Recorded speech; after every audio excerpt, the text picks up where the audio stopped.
And joining me now, New York Republican Congresswoman Elise, the House Republican Conference Chair and the highest-ranking woman in House leadership. I should note, Congresswoman, thanks for being here on this busy day. I'm just curious what it says to you about the U.S. that the Supreme Court is even hearing an argument like this about a former president and whether or not he violated the insurrectionist clause. Well, it shows that the left and the Democrat Party and Joe Biden's campaign, they know they're going to lose at the ballot box, which is why you're seeing lawfare, you're seeing witch hunt after witch hunt, court case after court case, going after Joe Biden's top political opponent, which is Donald Trump. And today was a very bad day for Joe Biden. It was a very bad day in court for the left. It was a very bad day for the Colorado bogus court case. It was a very good day for President Trump, and it was a good day for the Constitution and the American people. The American people are going to make this decision in November, not radical bureaucrats from the state of Colorado, not radical judges or far-left prosecutors. But even though it's Republican and independent voters who brought this lawsuit in Colorado, I mean, I think that's an important part of this as well.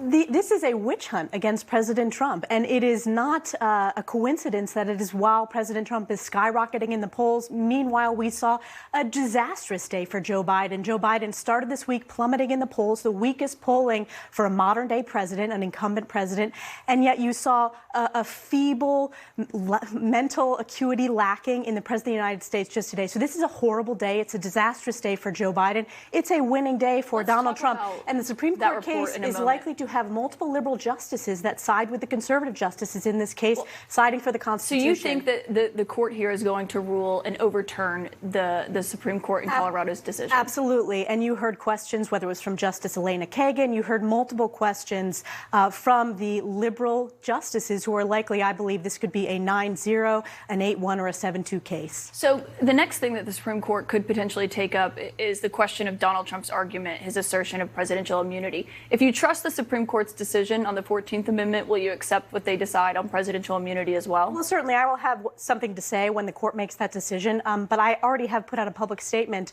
Of course, the president has presidential immunity. You can't handcuff a sitting president of the United States for future presidents to go after them. It would not allow them to do their job in their official capacity. So that was a wrong-headed decision. I expect the Supreme Court will overturn that as well. The appeals court decision. Yes. Does that extend to President Biden? Do you think that he can do whatever and not get prosecuted as well? Well, that's what the Trump campaign put out. They said this is a very slippery slope because it means that if you're of an opposing party, that you could go after your predecessor based upon policy disagreements or official acts. So that's why this is so egregious. And the reality is, Kaitlan, the issues that the American people are concerned about, they're concerned about the border, they're concerned about the inflation crisis, they're concerned about the lack of leadership from the sitting president of the United States, Joe Biden. That's why they're going to make the decision to vote for President Trump at the polls. And that's why you're seeing, despite lawsuit after lawsuit, President Trump's numbers continue to go up because this is not a fair justice system right now. You see the justice system being weaponized against Joe Biden's top political opponent, and that's Donald Trump.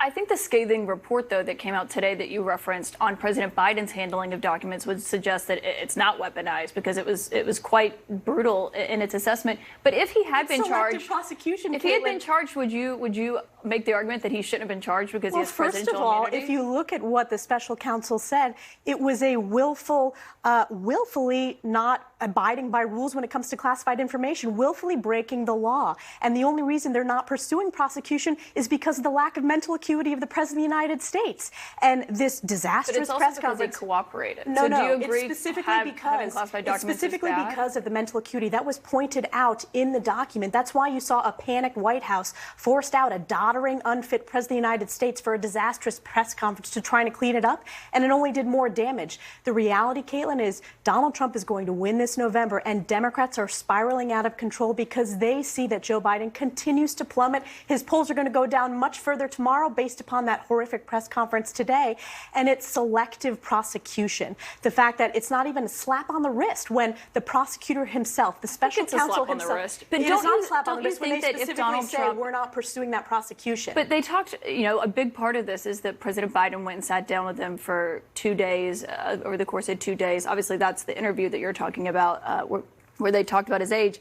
Donald Trump hasn't cooperated. Don't you just think if he had cooperated, he could be in the same situation? This is at the behest of Joe Biden. But if he had cooperated, don't you think he could be in the same situation? First of all, there's a difference here. Biden? President Trump has, according to the Presidential Records Act, he has declassification authorities. Joe Biden does not have that when he was Vice President of the United States.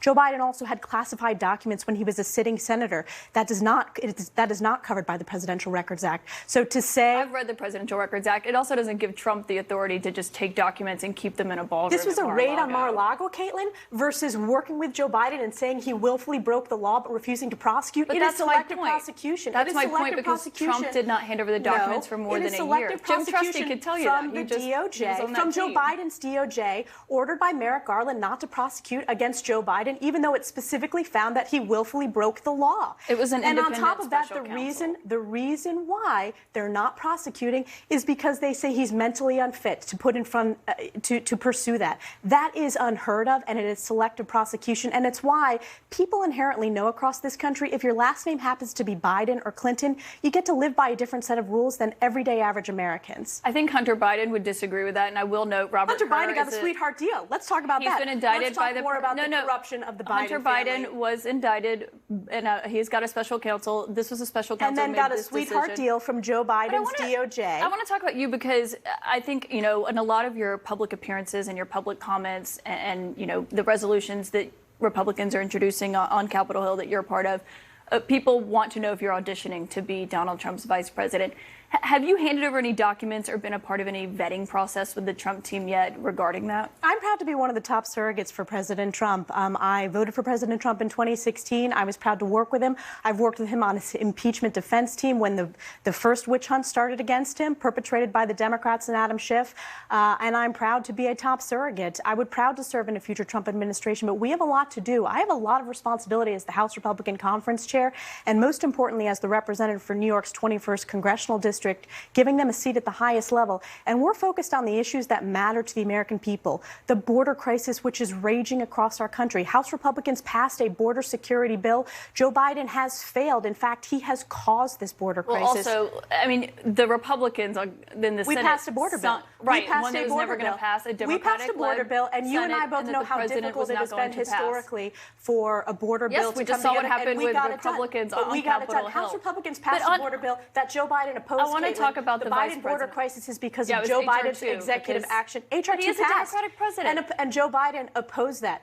Right, because it was Trump-era immigration policies. The reason why he opposed it is because he wants a wide-open border, which is what his executive actions caused. Well, he said he was willing to shut the border down, and he has the executive authority to do so. He has the executive authority to do so. No, I'm not. I'd like to return to my question. I'm not allowing you to just say something that's factually not true. He has the executive authority right now to end catch and release. He has the executive authority right now to close the border. Congress has the ability to pass legislation. And we did. But let's talk about the vice presidency, because you just said that you would be willing to serve in a Trump administration.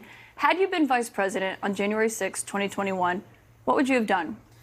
I stood up for the Constitution. I believe it was what would you have done if you were vice president? I would not have done what Mike Pence did. I don't think that was the right approach. I specifically stand by what I said on the House floor, and I stand by my statement, which was there was unconstitutional overreach. There was unconstitutional overreach in states like Pennsylvania, and I think it's very important that we continue to stand up for the Constitution and have legal and secure elections, which we did not have in 2020. And the tens of millions of Americans agree with me, Kaitlan. Well, I would say the Supreme Court in the state of Pennsylvania said that Republican passed changes to their law was constitutional. But it's notable to hear you say, given you're in the running to be the vice president, that you would have rejected those votes. Come this election, when Vice President Harris is in that position, would you be okay if she rejected the votes if Donald Trump wins? Listen, we need to make sure the election is constitutional and legal. We're talking about Democrats. Legal. It was not, Kaitlan. It was unconstitutional when there was circumventing state legislatures unilaterally changing election law. I stand by my statement on the House floor. And again, tens of millions of Americans agree with that statement and have questions about the validity and legality are so in doubt about the election. Because the American people have rightful questions on the constitutionality. Because Republicans are so in doubt. Let me say this for you. When it comes to this election, we are seeing the Democrats trying to remove President Trump from the ballot. That is not constitutional. That is not not a legal and safe, secure election. That's literally what's being discussed at the Supreme Court today, because radical leftists can't stand the fact that Donald Trump continues to skyrocket in the polls and Joe Biden continues to plummet. And when you get outside of CNN, if you get outside of CNN and talk to hardworking American people, like in my district, like across this country, they want to see new leadership in President Trump, and that's why he's going to win. You deleted a statement that was on your website recently calling January 6th a tragic day. Why was it deleted, though? I have all my public statements from the current Congress. You can access all of my previous public statements. But why was it? I only have the press releases from this current Congress. All of those statements are available since I was elected on multiple social media accounts, and you can access it there. Just so it like wasn't everyone a retraction of what you said? I have no, certainly not. I have press releases for this current Congress, and the reality is you as a journalist can go through all of my official social media accounts and find all of my previous statements. The last thing I have to ask you about is you've referred to the January 6th defendants as hostages. As someone who was in Israel for several weeks after October 7th and met with families of real hostages, don't you find that offensive? I've given those family members of hostages in Israel, we've hosted them among House Republicans, and we continue to stand up to make sure Israel has the right to defend itself. And Kaitlan, you should be condemning the fact that the President of the United States called into question Israel at his press conference today. Meanwhile, he misunderstood and confused the President of Egypt with the President of Mexico. But I will continue to stand up for Israel's right to defend itself. And yet you have a President of the United States who issued a veto threat. I stand by my statement there, and what people are seeing is an unequal Department of Justice, where on one hand you have BLM violent rioters who are not prosecuting. You're going off topic. Who are not prosecuting. You have BLM violent rioters who are not being prosecuted by the DOJ, and you have nonviolent individuals who were in the Capitol on January 6th but did not commit violent acts who are being prosecuted by the DOJ, being held. That is inherently un-American. You draw the distinction in the criminal defendants and the people who were raped and kidnapped into Gaza. I draw a distinction by the DOJ, the fact that they refuse to prosecute violent rioters during BLM, and yet they have an unequal set of rules and go after nonviolent individuals on January 6th. CNN continues to struggle because you continue to fail to understand the American people's frustration with this two-tiered set of justice in this country. I don't think that has to do with calling the criminal defendants It has to do with a lot more than that, but that's one aspect of it. Congresswoman Elise, thanks for your time tonight. Kaitlan, thank you so much. And of course, just ahead, we'll also speak to the Secretary of State of Colorado.